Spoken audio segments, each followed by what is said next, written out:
everybody, Pai-chan here. Well, today is day 12 of Inktober. We're nearly halfway there. And today, things didn't turn out quite like I had planned. Just so you know, I'm pretty sure I'm going to go into it in the story, but if I don't, the pink spot on Papyrus's arm is supposed to be Pai's magic going to work to heal his broken arm. Now, I know on the last one I did it silver, but that was just a quick grab and go. Well, with this, let's see what happens the next day, and let's just see what that social worker is going to do to annoy them. Shall we? Well, let's continue the story, shall we? As the pages turn, our story continues. Pai woke up at her usual 4:30 in the morning to exercise and stretched. She got her usual workout clothes on, which consisted of a pink karate top and loose-fitting pants. She did her jog, which would surprise many people at the length, getting back to the house at about 5 o'clock, feeling that it would be better to do the rest of the exercises, her daily exercises, at the house rather than at the park or somewhere else like she normally does. And she wound up being correct. At about 6 o'clock or so, while she was in the middle of doing her exercises, which she usually gets back at about 7 or so, the social worker that had hurt Papyrus went and knocked on the door, trying to catch them asleep so that she could claim that Pai refused to let her in and take the brothers away from her. Much to her surprise, Pai, sensing somebody crossing the barrier and hearing the barrier that she had placed around her home so that she would know when people are there, even if she's not home, and hearing somebody knock on the door, she came around the side of the building. "Yes, may I help you?" And before noticing who it was and glaring at her. "Well, I guess you're awake. I came to do a check on those boys that you took in." All right, but it's a little early for that, isn't it?" "It's never too early to check on the welfare of children." Pai just shrugged and allowed her to come inside, even though she was still a bit sweaty from her workout. "And what were you doing back there anyway?" "Well, it's not wrong to work out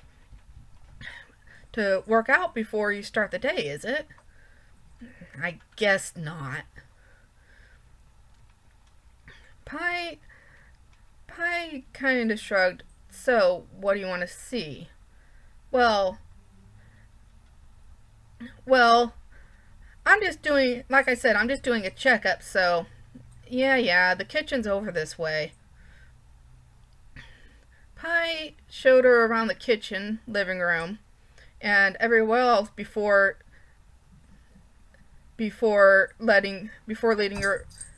she said, "So, where are the boys anyway?" "So, where are those monsters anyway?"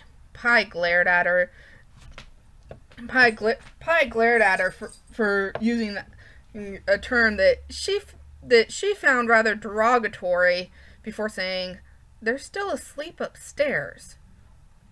Well, I have to check on how I have to check on how they're doing in their sleeping arrangements. The day after I took them in? Pai just shook her head, thinking, well, it's a good thing I always have plenty of guests, or else I'd probably be in trouble. Yes. Yes, I want to see your preparations. I want to see how you've done so far. Pai, knowing that there was a leeway and that she was pushing it and that it was more than just overnight, was now sure that this woman was very prejudiced against the creatures of the underground for some reason or another. She wasn't sure, but she knew that it would cause her problems, that it will definitely cause her problems. Pai led her upstairs and looked into and showed her where Sans showed her the two rooms that she had given Sans and Papyrus, and secretly sneaking a peek in on Papyrus to see if his arm was done healing. When she did, she noticed that her powers were still working, the sheets glowing pink, and as the social worker was trying to push past her to see into the room, Pai snapped her fingers, which caused the glowing on Papyrus's arm to disappear, though the healing effect not to go away, just to slow down for a little bit. And Pai kind of looked over to kind of glanced over at Sansa's room and heard a bit of a rustling sound. She telepathically tried to link with Sans and saying, "Sans, you awake?" She got back, which surprised her. "Yeah, what's going on?" Pretend to be asleep. That social worker that broke Papyrus's arm is here, and she just proved to me that she is prejudiced against you guys and is trying to separate you. What? Just do what I say. I want to keep you boys together. I want to keep you guys together. All right, but get her away from here as soon as possible. I don't want to. Yes, I understand. Now pretend to be asleep, or even just fall back asleep. You might wind up having a headache after this anyway. People usually do. Sans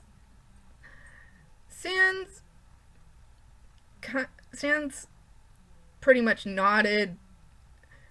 telepathically nodded, and just as the social worker closed the door on Papyrus, who was moving around in his sleep, bit disturbed by the light shining into his room.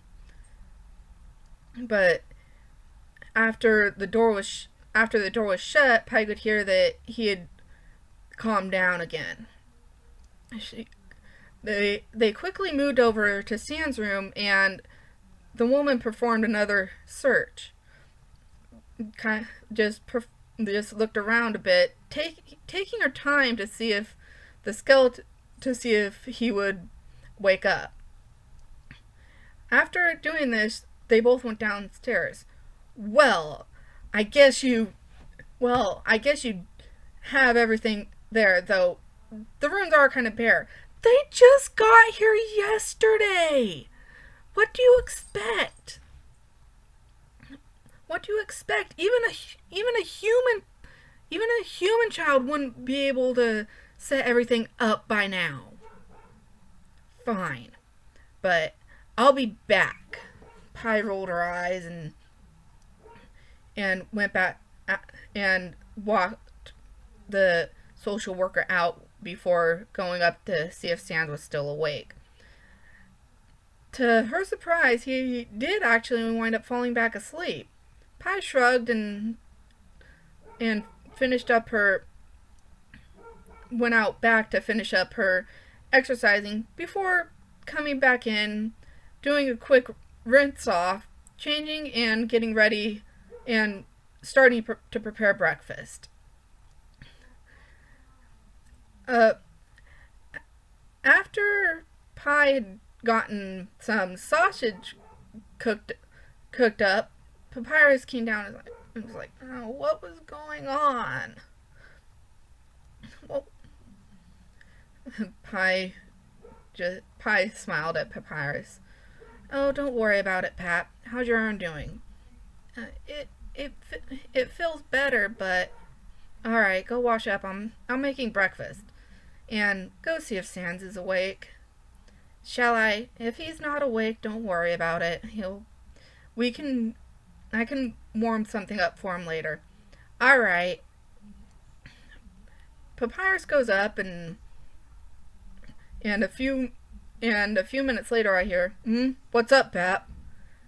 Just seeing if you were awake, brother. Yeah, I guess I am now. Still a little dizzy though. I'll be out in a moment. All right. Well, Pai is making breakfast for us now, so it should be done any moment. All right. Papyrus got finished getting dressed and everything, still being careful with his arm, just in case. And Sans getting dressed in his normal white t-shirt, blue hoodie, and the black and white striped pants that he normally wore before coming down to have breakfast.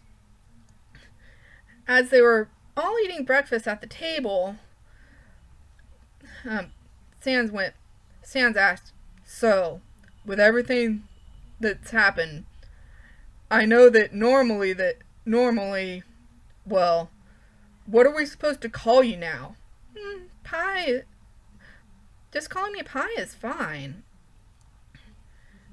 Just like you always do. I wouldn't mind that. Though if you want to, you can call me Mom or Mother. Like I've said, whichever you prefer. Oh, I would very much like to call you Mother. Go ahead, Pap. That's fine. All right, Mother.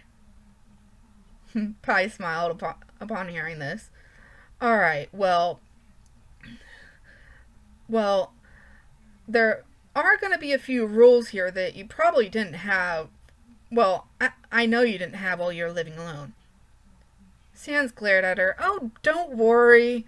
It's nothing too bad. One of the main things, and she just looked over at Sans, that I know you are going to have a bit of a problem with is you have to keep your room clean.